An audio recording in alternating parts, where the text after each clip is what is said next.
Friends, welcome to Telugu web plus. Jaya Janaki Nayaka టైటిల్ని బట్టి బోయపాటి శ్రీను ఏదో క్లాస్ లవ్ స్టోరీ తీస్తున్నాడని ఫస్ట్ లుక్ టీజర్లను బట్టి ఫిక్స్ అయిపోయారు చాలామంది. కానీ బోయపాటిలో ఉన్న ఊరమాస్ ఎక్కడికి పోలేదని జయజానకి నాయక ట్రైలర్తో చెప్పకనే చెప్పాడు.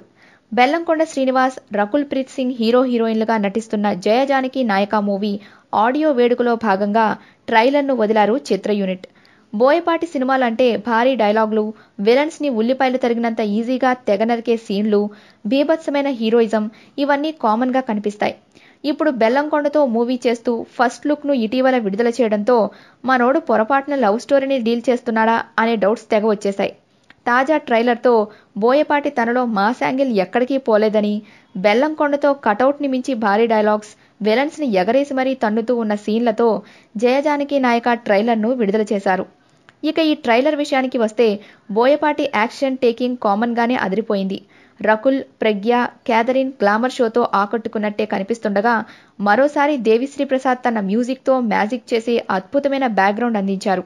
జగపతి బాబు, శరత్ కుమార్ లాంటి సీనియర్ నటులతో పాటు ప్రతి ఫ్రేమ్ చాలా రిచ్ గా ఉన్నాయి. ఇకపోతే మన హీరో గారి విషయానికి వస్తే ట్రైలర్లో రకుల్ చెప్పినట్లు వీడిని చాలా మార్చాలి అనేది నిజమేనేమో అనిపిస్తుంది. ఫైట్ సీన్లలో విలన్స్ ని గాల్లో ఎగరేసి తన్నుతూ ఉండే సీన్లను తట్టుకున్నా మనోడు డైలాగ్ డెలివరీ చాలా పూర్గా ఉండడంతో అర్థం చేసుకోవడం కష్టమే. మనోడు ఏం చెప్పాడో వినాలంటే ట్రైలర్ను రిపీట్లో ప్లే చేయాల్సిందే. ఇక ట్రైలర్ పరిస్థితే ఇలా ఉంటే మనోడు సినిమాలో భారీ డైలాగులు ఎలా చెప్పాడన్నది పెద్ద ప్రశ్నగానే ఉంది. ఎవరున్నా లేకున్నా, ఎవరొచ్చినా రాకున్నా, నీకు నేనున్నా, టచ్ చేయాలని ట్రై చేసి చూడండి, సవాల్ మీ అబ్బా, శవాలు లెక్కబెట్టుకోవడానికి మీ తాతలు దిగిరావాలి అంటూ డైలాగ్స్ చెప్పడానికి చాలా కష్టపడినా వర్కౌట్ కాలేదని అనిపిస్తుంది.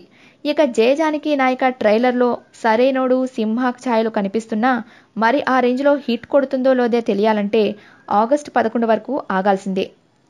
మా వీడియో మీకు నచ్చినట్లయితే లైక్, కామెంట్, షేర్ మరియు మా ఛానల్ను సబ్స్క్రైబ్ చేయండి. Bye friends, see you again.